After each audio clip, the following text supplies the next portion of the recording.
రాష్ట్రంలో మెడికల్ కాలేజీలను మెరుగుపరిచేందుకు తెలంగాణ సర్కార్ ముప్పతిప్పలు పడుతుంది. గత ప్రభుత్వం ఇబ్బడిముబ్బడిగా మెడికల్ కాలేజీలను తీసుకొచ్చి సౌకర్యాలను గాలికొదిలేసింది. కేవలం కాగితాలకు పరిమితమయ్యే విధంగా వైద్య కళాశాలలను జిల్లాకు ఒకటి చొప్పున తీసుకొచ్చింది. గోదాములు, షెడ్లు, పాడైన బూత్ బంగళాల్లో మెడికల్ కాలేజ్ బోర్డు పెట్టి నడిపించింది. దీంతో నేషనల్ మెడికల్ కమిషన్ అభ్యంతరం వ్యక్తం చేసింది. తాజాగా కాంగ్రెస్ ప్రభుత్వం ఈ మెడికల్ కాలేజీలలో సౌకర్యాలను మెరుగుపరిచేందుకు నానా తంటాలు పడాల్సి వస్తుంది.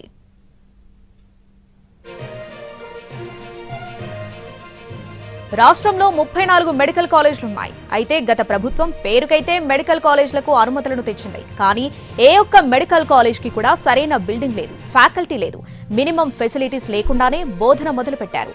చివరికి నేషనల్ మెడికల్ కమిషన్ నిబంధనల ప్రకారం అటాచ్డ్ హాస్పిటల్స్ ఉండాలి. కానీ అవేవీ లేకుండానే షెడ్లలో మెడికల్ కాలేజీలు రన్ చేస్తూ దగ్గరలో ఉన్న జిల్లా ఆసుపత్రులు, ఏరియా ఆసుపత్రులు, చివరికి ప్రైమరీ హెల్త్ సెంటర్ను కూడా అటాచ్ చేస్తూ మొక్కుబడిగా నడిపించారు. వెరసి నేషనల్ మెడికల్ కమిషన్ తెలంగాణలోని అన్ని మెడికల్ కాలేజీలకు షోకాష్ నోటీసులు పంపింది. కనీస వసతులు లేకుండా, ఫ్యాకల్టీ లేకుండా, ల్యాబ్లు, పరికరాలు లేకుండా మెడికల్ కాలేజీలను ఏ విధంగా నడుపుతారంటూ ప్రశ్నలను సంధించింది. దీంతో రాష్ట్ర ఆరోగ్య శాఖ ఉన్నతాధికారులు విచారణకు హాజరై పరిస్థితులను వివరించారు.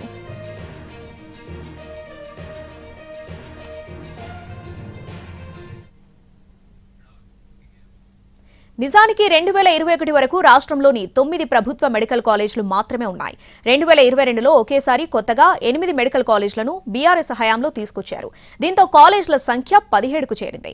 అయితే 2021 వరకు ఉన్న పాత 9 కాలేజీల్లోని ఫ్యాకల్టీనే మొత్తం 17 కాలేజీల్లో సర్దుబాటు చేశారు. ఆ తర్వాత సంవత్సరం అంటే 2023లో మరో 9 కొత్త ప్రభుత్వ మెడికల్ కాలేజీలను ప్రారంభించారు. దీంతో మొత్తం ప్రభుత్వ మెడికల్ కాలేజీల సంఖ్య 26కు చేరింది. దీంతో మెడికల్ కాలేజీల్లో ఫ్యాకల్టీ కొరత తీవ్రంగా పెరిగింది. ఇదిలా ఉండగా మరో 8 కాలేజీల ఏర్పాటుకు అప్పటి ప్రభుత్వం జీవోలు జారీ చేసింది. ఒక 100 సీట్లతో మెడికల్ కాలేజ్ పెట్టాలంటే కనీసం 330 బెడ్ల అటాచ్డ్ హాస్పిటల్ ఉండాలి. మన దగ్గర 50 బెడ్లు, 100 బెడ్లున్న హాస్పిటళ్లనే మెడికల్ కాలేజీలకు అనుబంధ హాస్పిటల్గా ఎన్ఎంసీకి చూపించారు. కొత్తగా హాస్పిటల్ బిల్డింగ్స్ నిర్మించలేదు. పాత 50, 100 బెడ్లున్న హాస్పిటళ్లలోనే అదనంగా బెడ్లను వేయడం లేదా 2-3 హాస్పిటళ్లను కలిపి అనుబంధం హాస్పిటల్గా చూపించారు. ఈ అంశంలో ఎన్ఎంసీ అభ్యంతరాలు లేవనెత్తింది. 2 ఏళ్లలో కొత్త హాస్పిటళ్లను అందుబాటులోకి తీసుకొస్తామని అఫిడవిట్లు ఇచ్చారు. కానీ అన్ని కాగితాలకు పరిమితం చేసింది అప్పటి కేసీఆర్ ప్రభుత్వం. మరోవైపు కాలేజీలకు సొంత బిల్డింగ్లు లేవు. అద్దెకు భవనాలను తీసుకుని పాత ప్రభుత్వ భవనాలను రిపేర్లు చేసి కాలేజీలుగా మార్చారు. కొన్ని చోట్లయితే గోదాములను, చిన్నపాటి షెడ్లలో వైద్య విద్యార్థులకు క్లాసులు నిర్వహించారు. 2 ఏళ్లలో అన్ని కాలేజీలకు భవనాలను అందుబాటులోకి తీసుకొస్తామని ఎన్ఎంసీకి అప్పటి ప్రభుత్వం అఫిడవిట్లు ఇచ్చి పర్మిషన్లు తెచ్చింది. కనీసం సరిపడ ఫ్యాకల్టీ, కాలేజీల భవనాలు, ల్యాబ్లు, మౌలిక వసతులు, కాలేజీలకు అనుబంధంగా అవసరమైన బెడ్ స్ట్రెంత్ కలిగిన హాస్పిటళ్లు లేకుండానే 2022లో 8 కాలేజీలు, 2023లో 9 కాలేజీలను ప్రారంభించారు. 2023లో మరో 8 మెడికల్ కాలేజీలకు జీవోలను విడుదల చేశారు. కేవలం కాగితాలకు పరిమితమయ్యే మెడికల్ కాలేజీలను ప్రారంభించి గొప్పలకు పోయారంటూ ఆరోగ్య శాఖ మంత్రి ట్విట్టర్ వేదికగా మండిపడ్డారు.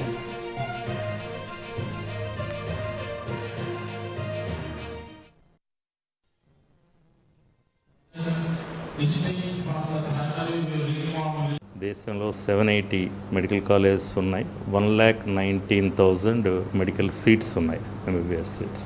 సో వీటన్నిటికీ కంట్రోలింగ్ అథారిటీ ఎన్ఎంసీలో అనేకమైన మార్పులు వస్తూ 2020 నుంచి ఆ రూల్స్, రెగ్యులేషన్స్ అన్నీ మార్చుకుంటూ ఇప్పుడు 2023లో ఎంఎస్ఎంఈఆర్ అనేది ఒక రెగ్యులేషన్ చేసింది. Maintenance of standards in medical education and regulations. అవి 2024 నుంచి మనకి ఇంప్లిమెంట్ అవుతున్నాయి. ఇప్పుడు వీటి ప్రకారం 50 సీట్స్కి, 100 సీట్స్కి, 150 సీట్స్కి, 200 సీట్స్కి, 250 సీట్స్కి ఫ్యాకల్టీ ఏముండాలి, ఇన్ఫ్రాస్ట్రక్చర్ ఏముండాలి, ల్యాబ్ ఫెసిలిటీస్ ఏముండాలి, అదర్ యాన్సిలరీ ఏముండాలి అనేవి వాళ్ళు కొన్ని గైడ్లైన్స్ ఇస్తూ ఉంటారు.